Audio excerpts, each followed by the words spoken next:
Pocket FM. To unlock all the episodes, click the link in bio. Disgraceful. Rafael Rivera's voice boomed through the living room as he flipped the coffee table in a fit of anger. Amelia and Charles had just returned from the hospital and sat rattled on the couch before the raging gorilla of a man. How could you two be so negligent with your futures and reputation of your families? Charles, you animal, you dared to... Raphael reached for Charles's collar, and Amelia jumped to his defense. Dad, it wasn't Charles. He's not the father. Raphael's voice growled. What do you mean he's not the father? If the child does not belong to him, then who the hell is responsible for this?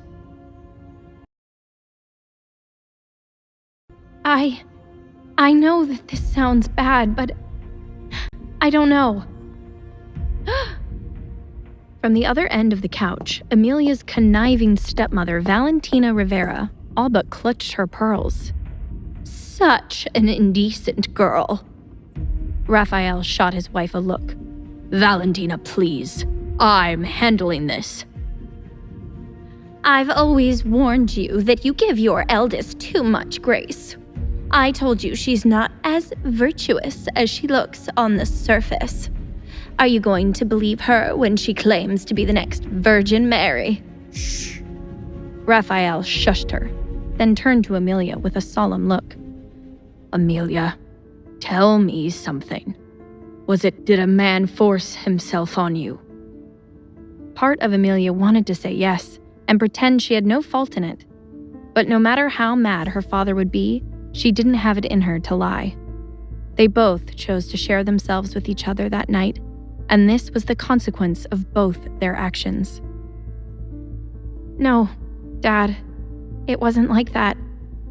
I wanted to be with him that night.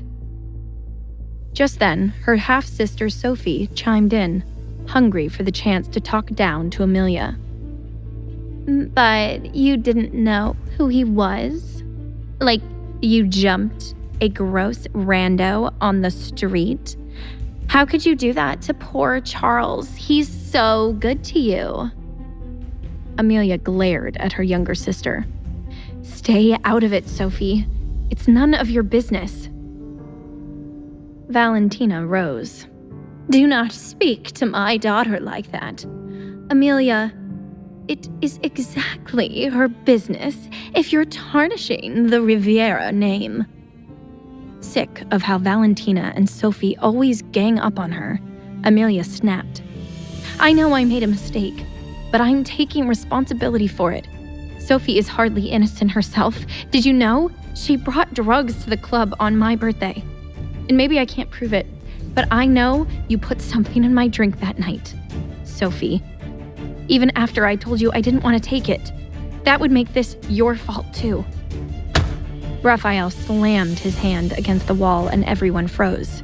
That's enough. Not another word. Raphael took out his phone. I'm calling the clinic. We're getting rid of this problem now.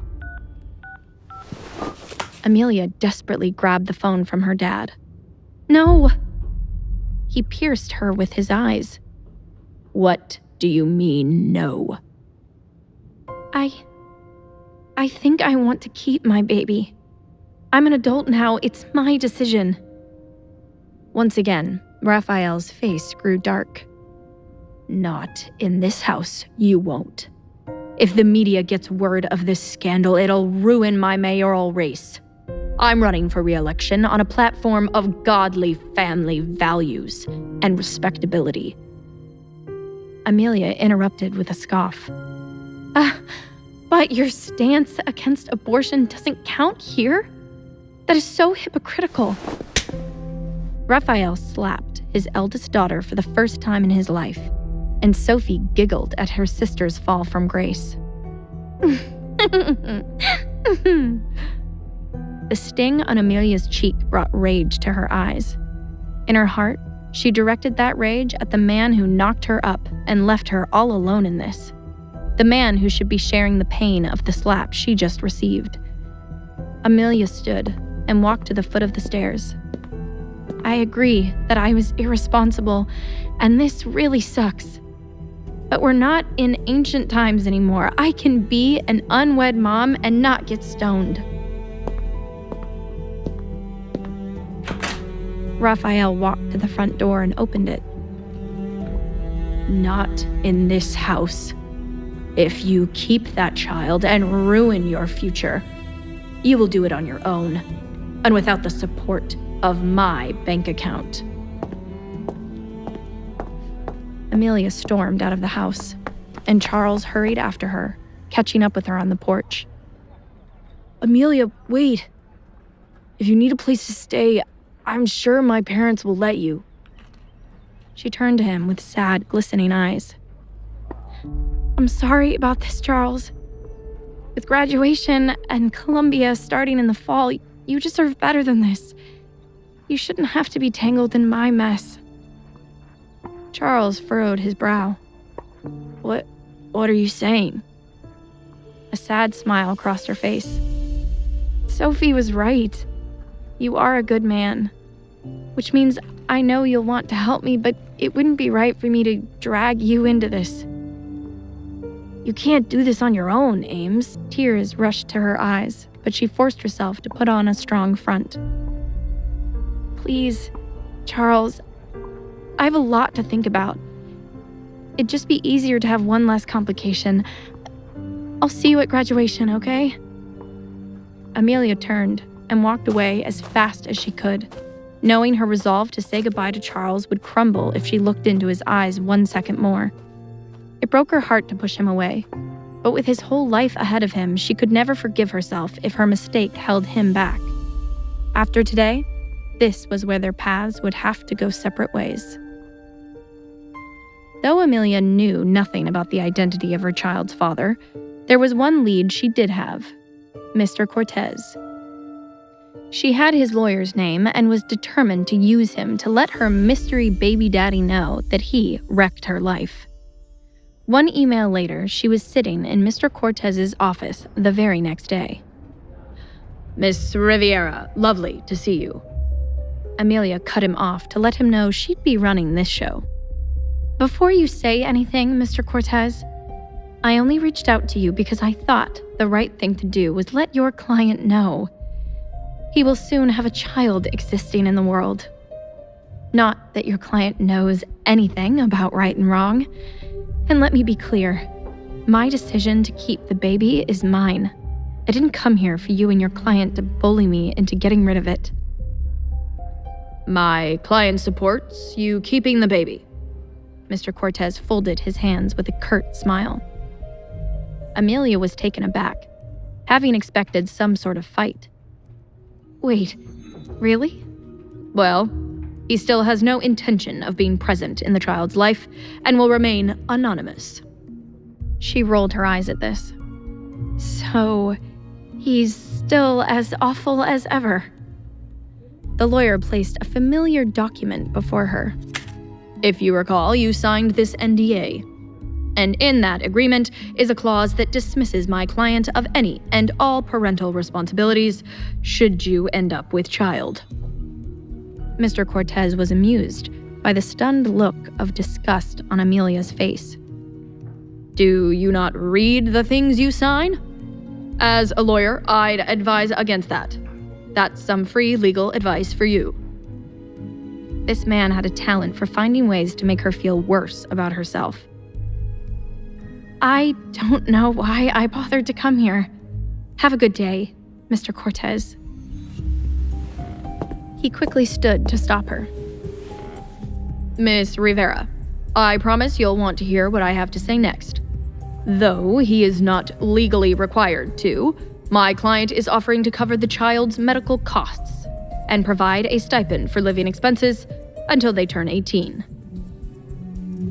For a full minute, Amelia was speechless. She studied Mr. Cortez with suspicion. Is this for real?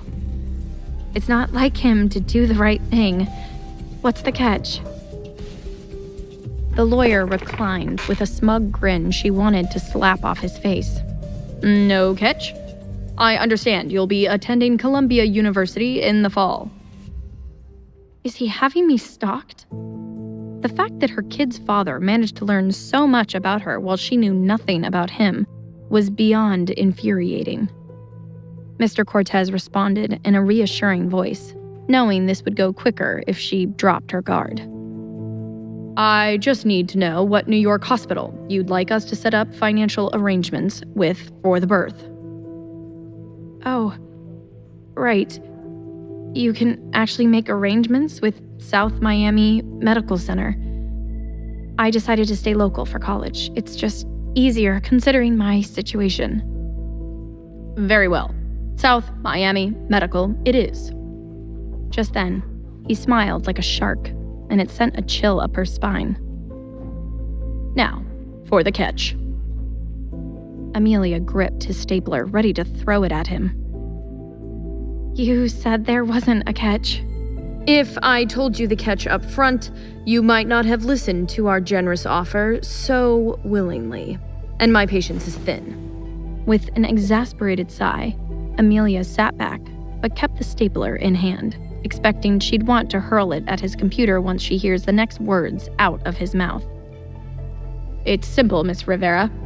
The 18 years of financial support I outlined for your child is guaranteed as long as you sign this agreement.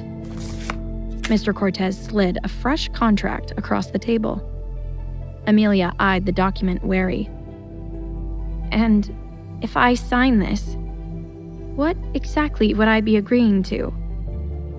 The lawyer took a breath and looked her straight in the eye. If at any point in the next 18 years, my client decides he wants to be present in the child's life, you agree to grant him immediate shared custody, and you, along with the child, must reside in my client's home. To know more, listen to the audio series Heir in Hiding, only on the Pocket FM app.